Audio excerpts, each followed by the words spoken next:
हज़रत खदीजा रज़ी अल्लाह ताला अन्हा इस्लाम की तारीख़ का एक चमकता सितारा है। उनकी शख्सियत खाली ईमान और सब्र का नमूना नहीं थी, बल्कि उन्होंने इस्लाम के शुरुआती दौर में जो कीमती काम किया वो हमेशा याद रखा जाएगा। उनकी शुरू की ज़िंदगी यानी नबी करीम सल्लल्लाहु अलैहि वसल्लम से निकाह से पहले की ज़िंदगी भी कमाल की खूबियों और ज़रूरी वाक़यात से भरी हुई है, जो उनकी अज़मत और समझदारी पर रोशनी डालती है।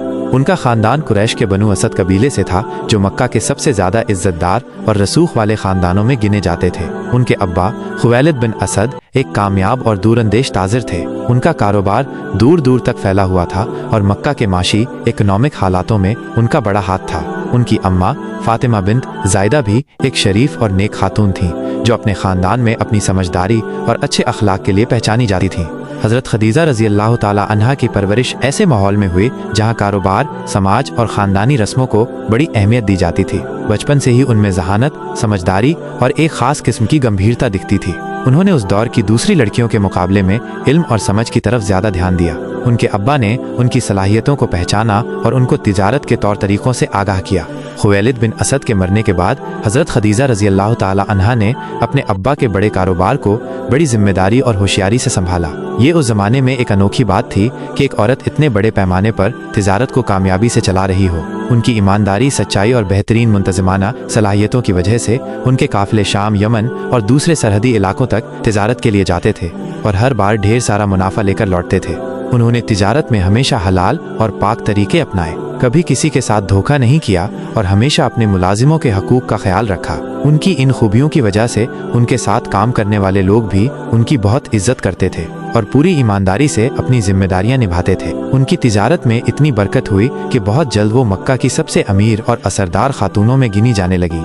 हज़रत खदीजा रज़ी अल्लाह ताला अन्हा की शख्सियत में बहुत सारी अच्छी सिफ़ात थीं। वो पाक दामन थीं और उनकी सच्ची और खरी बात कहने की आदत मशहूर थी। मक्का के लोग उनको उनकी इन खूबियों की वजह से ताहिरा यानी पाक के लक़ब से याद करते थे। उस दौर के अरब समाज में फैली हुई बुराइयों जैसे शराब पीना, जुआ खेलना और बुतों की पूजा करना, इन सब से उन्होंने हमेशा खुद को दूर रखा। उनका दिल गरीबों और यतीमों के लिए नरम था और वो हमेशा उनकी मदद के लिए तैयार रहती थी। उनकी समझदारी और तजुर्बे का ये आलम था कि मक्का के बड़े बड़े सरदार और ताजिर भी ज़रूरी मसलों में उनसे मशवरा करते थे और उनकी राय को बहुत अहमियत देते थे। उनकी दूरअंदेशी और मसले को हल करने की सलाहियत का सब एतराफ़ करते थे। उन्होंने अपनी समझदारी से कई बार अपने ख़ानदान और कौम को मुश्किल हालातों से निकाला।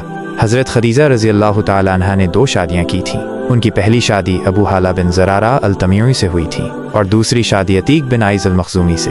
इन दोनों शादियों से उनके बच्चे भी हुए, लेकिन दोनों ही शौहरों का इंतकाल हो गया था। इसके बाद उन्होंने किसी और से शादी नहीं की और अपना सारा वक्त अपने कारोबार और समाज की खिदमत में लगाया। जब हज़रत मोहम्मद मुस्तफ़ा सल्लल्लाहु अलैहि वसल्लम ने अपनी सच्चाई और अमानतदारी, ट्रस्टवर्दीनेस की वजह से मक्का में एक ख़ास मकाम हासिल कर लिया, तो हज़रत खदीजा रज़ी अल्लाह ताला अन्हा ने उनकी ईमानदारी और काबिलियत से मुतासिर होकर उनको अपना तिजारती माल शाम ले जाने की पेशकश की। उन्होंने इस काम के लिए हज़रत मोहम्मद सल्लल्लाहु अलैहि वसल्लम के साथ अपने एक ग़ुलाम मैसरा को भी भेजा।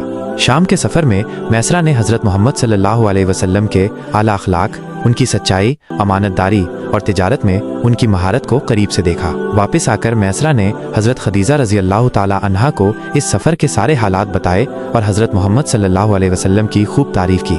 मैसरा की बातों और हज़रत मोहम्मद सल्लल्लाहु अलैहि वसल्लम की शख्सियत के बारे में पहले से मौजूद अच्छी राय की वजह से हज़रत खदीजा रज़ी अल्लाह ताला अन्हा के दिल में उनके लिए ख़ास इज़्ज़त और मोहब्बत पैदा हो गई। उनकी समझदारी ने यह महसूस कर लिया कि हज़रत मोहम्मद सल्लल्लाहु अलैहि वसल्लम एक आम आदमी नहीं है, बल्कि उनमें बड़ी खूबियाँ और आला सिफ़ात मौजूद हैं। इसके बाद हज़रत खदीजा रज़ी अल्लाह ताला अन्हा ने खुद ही हज़रत मोहम्मद सल्लल्लाहु अलैहि वसल्लम को निकाह का पैगाम भेजा। ये उस दौर के रिवाजों के खिलाफ था कि एक औरत खुद मर्द को निकाह का पैगाम भेजे, लेकिन हज़रत खदीजा रज़ी अल्लाह ताला अन्हा ने अपनी दूरअंदेशी और हज़रत मोहम्मद सल्लल्लाहु अलैहि वसल्लम की अज़मत को पहचानते हुए ऐसा किया। हज़रत मोहम्मद सल्लल्लाहु अलैहि वसल्लम ने अपने चचा अबू तालिब के मशवरे से इस पैगाम को कबूल फरमाया और इस तरह हज़रत खदीजा रज़ी अल्लाह ताला अन्हा और हज़रत मोहम्मद सल्लल्लाहु अलैहि वसल्लम का मुबारक निकाह हुआ। उस वक्त हज़रत खदीजा रज़ी अल्लाह ताला अन्हा की उम्र तकरीबन 40 साल थी और हज़रत मोहम्मद सल्लल्लाहु अलैहि वसल्लम की उम्र 25 साल थी। ये निकाह तारीख़ इस्लाम का एक ज़रूरी मोड़ साबित हुआ। हज़रत खदीजा रज़ी अल्लाह ताला अन्हा न सिर्फ हज़रत मोहम्मद सल्लल्लाहु अलैहि वसल्लम की पहली बीवी बनी, बल्कि इस्लाम के आने के बाद सबसे पहले ईमान लाने वाली खातून भी बनी। उन्होंने हर मुश्किल वक्त में अपने शौहर का साथ दिया और अपनी दौलत और जान से इस्लाम की खिदमत की। हज़रत खदीजा रज़ी अल्लाह ताला अन्हा की शुरू की ज़िंदगी पाकीज़गी, ईमानदारी, कामयाब तिजारत और अच्छे अखलाक का एक शानदार नमूना थी। उनकी शख्सियत हर दौर की मुस्लिम औरतों के लिए एक बेहतरीन उसवा आदर्श है। उनकी दूरंदेशी, समझदारी और दीनदारी हमेशा याद रखी जाएगी।